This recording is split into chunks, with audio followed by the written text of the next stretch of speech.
terkadang kalimat keluar begitu aja membuat seseorang terjerumus neraka jahanam 70 tahun lamanya. Bahkan terkadang membuat seseorang mati dalam keadaan su'ul khatimah. Alhamdulillah. Teman-teman jadi sekalian, Bapak Nur yang cerita ini di majelis ini juga kalau nggak salah beberapa tahun yang lalu. Tahu Bapak ada orang India meninggal dunia, tapi dia adalah seorang muslimah. Dia tinggal di lingkungan orang-orang Hindu.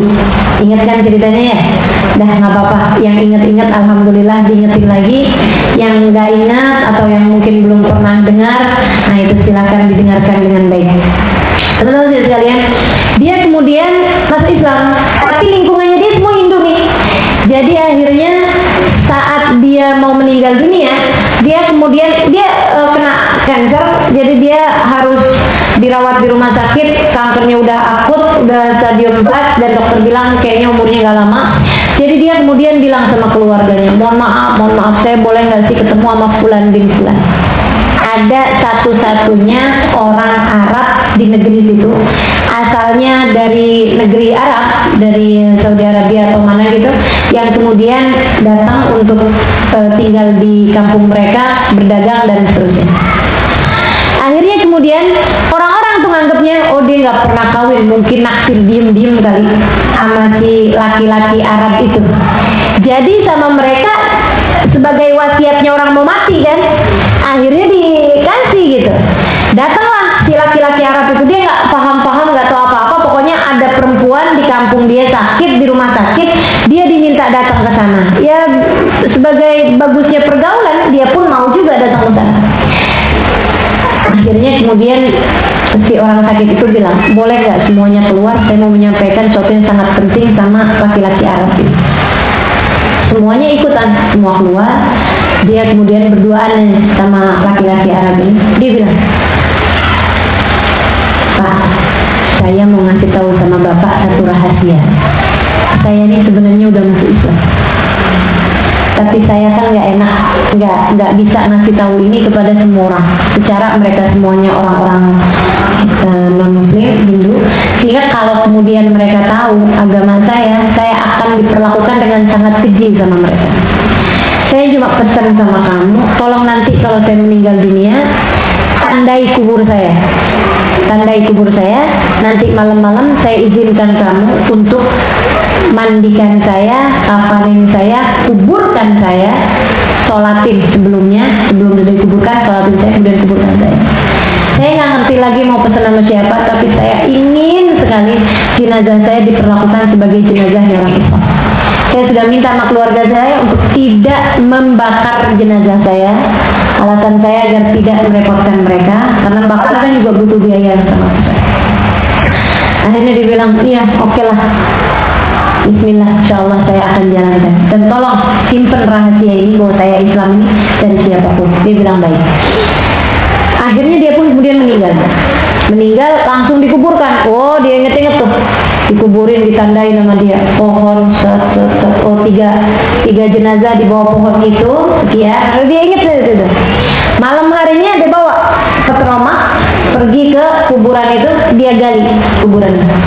Teman-teman sekalian, waktu dia gali kuburannya, dia dapetin sudah berkafan. Dia buka, ternyata yang di dalam situ bukan perempuan Muslim yang ada di situ, akan tetapi seorang laki-laki jenggotan yang dia nggak kenal. Karena dia bingung, dia pun segera masukin lagi tuh jenazah, diambil kain kafan yang paling belakang, maksudnya yang paling ujung gitu ya. Dia bawa kemudian kain kafan tersebut, dia kuburkan lagi orang itu, dia bawa kain kafannya. Mau nanya sama orang bingung, yang dia tahu semua yang dikubur situ adalah orang Hindu. Tapi yang dia lihat malam hari tersebut adalah seorang laki-laki berjambang, teman-teman sekalian, dan berkain kafan seperti kain kafannya orang Islam. Nggak ada orang Islam mati di situ, nggak ada. Jadi dia heran nih kan. Dia tanya-tanya besoknya, kemudian kuburan yang perempuan kemarin meninggal tuh di mana ya? Di situ. Kuburan yang tadi malam digalinya itu. Tapi kok bukan dia gitu. Cuman alhamdulillah kain kafannya yang paling ujung, paling akhir itu ada sama dia gitu kan. Dan itu bukan kain yang biasa orang-orang pakai, maksudnya jenis kainnya tuh bukan yang biasa orang-orang pakai buat nguburin orang. Tahun itu dia pergi haji, teman-teman sekalian. Tahun itu dia pergi haji. Saat haji tuh sengaja mau nanya sama ulama, dia bingung. Akhirnya kemana-mana dia pergi sambil minta sama Allah, ya Allah, saya ini bingung ya Allah. Tiap hari dia bilang, ya Allah, tunjukin saya gimana caranya saya mengerjakan wasiat yang diwasiatkan sama teman saya muslimah itu. Dia bilang gitu kan. Dan kemana-mana dia pergi dibawa tuh kain kafannya itu. Nggak pakai dibungkus, kain kafan itu selalu dia bawa kemana aja dia pergi. Subhanallah, Allah mau ngasih jawaban, teman-teman sekalian. Bukankah Allah pemilik segala sesuatunya, ya kan? Satu hari-hari dia lagi ada di Mekah, ada orang kemudian yang ngeliatin aja ke kain kafan sekaligus ke dia ini yang kemana-mana bawa kain kafan itu. Duduk deket dia bilang, Pak, maaf nih, saya mau tanya, Bapak bisa bahasa Arab? Dia bilang bisa. Saya memang aslinya orang Arab, tapi saya tinggal kemudian di India. Dia bilang, kenapa memangnya? Ini Pak, saya mau nanya, Bapak nih kemana-mana kayaknya bawa kain ini ya Pak ya? Saya udah dari kemarin tuh liatin Bapak. Iya, dia bilang. Kenapa emang? Ini kain Pak, persis banget kayak kain yang saya nguburin bapak saya. Bapak kamu kayak gimana? Ditanya. Maaf nih, dia bilang, saya perlu tahu ini, bapak kamu orangnya kayak gimana? Dia bilang, bapak saya umur sekian, saat meninggal dunianya tingginya kira-kira sekian, kemudian beratnya kira-kira sekian. Kok mirip nih sama yang dia lihat malam hari waktu dia gali kuburan? Dia bilang, maaf Pak, bapak misalnya bapaknya kamu ada tai lalat di sebelah. Iya, itu betul. Jambangnya seperti ini, sebagian ada yang putihnya di bagian sini. Betul, itu dia. Dia bilang orangnya di bagian sini, kulitnya begini. Betul, itu dia. Kok kamu tahu? Dia bilang, di mana dikuburkan bapak kamu? Dia bilang, bapak saya karena kami memang tinggal di Mekah, dikuburkan di Ma'la, di Hajun, dekat kuburannya Sayyidah Khadijah. Allah pindahin ke India, dekat dengan orang-orang Hindu, teman-teman. Dia bilang, bapak kamu meninggal kapan? Meninggal tanggal sekian. Persis sama tanggal kematian seorang perempuan di India. Dia bilang, saya kemarin dicerita, saya punya teman, dia tinggal di lingkungan orang Hindu, kemudian dia meninggal dunia. Pas saya gali kuburnya, ternyata adalah seorang laki-laki yang seperti yang kamu ceritakan tadi. Saya sempat ngambil kainnya, inilah dia kain kafannya. Dia bilang, ini dia kain yang saya belikan bapak saya. Coba kita pergi bareng-bareng ke Hajun di sana. Mereka berdua pergi ke kuburan bapaknya itu, dekat kuburannya Sayyidah Khadijah. Digali, teman-teman. Subhanallah, begitu digali, yang di dalam situ adalah kuburan perempuan yang meninggal di India. Pindah mau dipindah.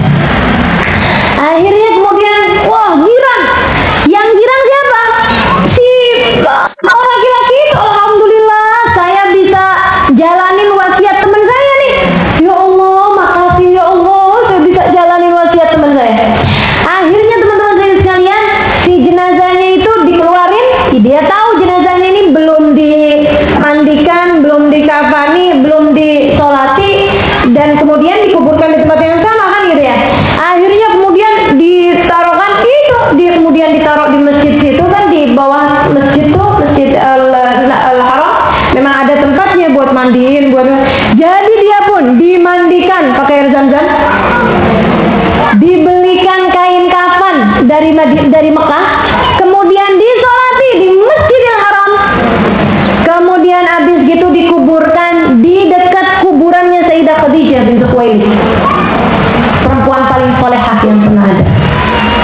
Masya Allah, walaupun dia tinggal di India, tapi kalau hatinya di dalamnya terdapat pengagungan kepada Allah, rasa cinta kepada Rasulullah, pengagungan terhadap syiar agama Allah SWT, Allah kumpulkan bersama dengan Sayyidah Khadijah, perempuan paling solehah yang ada di atas muka bumi ini. Yang kesian, si laki-laki itu meninggal di Mekah, tinggal tinggal di Mekah, meninggal di Mekah, disolati, dikafani, dikuburkan di Mekah, di Masjidil Haram, tapi Allah pindahin dia barengan sama orang-orang Hindu di India. Sore itu saya melihatkan, akhirnya kemudian si anaknya bilang, aduh bapak saya kenapa nih? Ditanyakan sama para ulama, katanya para ulama, bapakmu dianggap Hindu di sisi Allah. Saya nggak tahu kenapa, tapi bapakmu dianggap Hindu di sisi Allah. Makanya Allah pindahin di jauh-jauh ke India sana barengan orang-orang Hindu. Kenapa bisa begitu? Coba tanya. Nanyalah mereka, si anak nih sedih, nanya dia sama ibunya. Bilang, bu, bapak kenapa sih bu? Sama laki-laki itu juga ikutan. Kenapa bapak itu? Kenapa kok bapak ini ceritanya begitu diceritakan semuanya? Si ibu bilang, ya Allah nak, subhanallah, Allah memang bikin kita mesti hati-hati jadi. Dia bilang, bapak kamu sholat nggak pernah tinggal, zakat puasa nggak pernah tinggal, semua kewajiban-kewajiban nggak pernah tinggal. Cuman kalau malam-malam habis hubungan intim di musim dingin, bapaknya suka bilang kayak gini, deh pakai mandi segala, ya dingin. Enak tuh orang-orang Hindu tuh kalau habis beginian kagak pakai mandi. Lisan, hati-hati teman-teman. Rubba kalimatin lam talqa biha balan tahwi biha fi nari jahannam sab'ina kharifah. Terkadang gara-gara kalimat kecil keluar begitu aja dari lisanmu membuat Allah Subhanahu wa taala murka, mencabut imanmu, atau sekurangnya menjadikanmu harus tinggal dulu di neraka jahanam 70 tahun lamanya. Hati-hati yang berlisan, hati-hati yang berlisan. Mau bercanda silakan, tapi jangan bawa-bawa syar'i yang kayak begitu, jangan bawa syarat teman-teman. Kalau di surga nanti ada ente, mendingan anda masuk neraka. Orang-orang suka bercanda-bercanda yang kagak-kagak gitu loh. Yang enggak teman-teman, hati-hati. Kayaknya masuk neraka juga nggak serem ya, ntar ketemu ini, ketemu Michael Jackson, ketemu itu, ketemu ini, ketemu itu.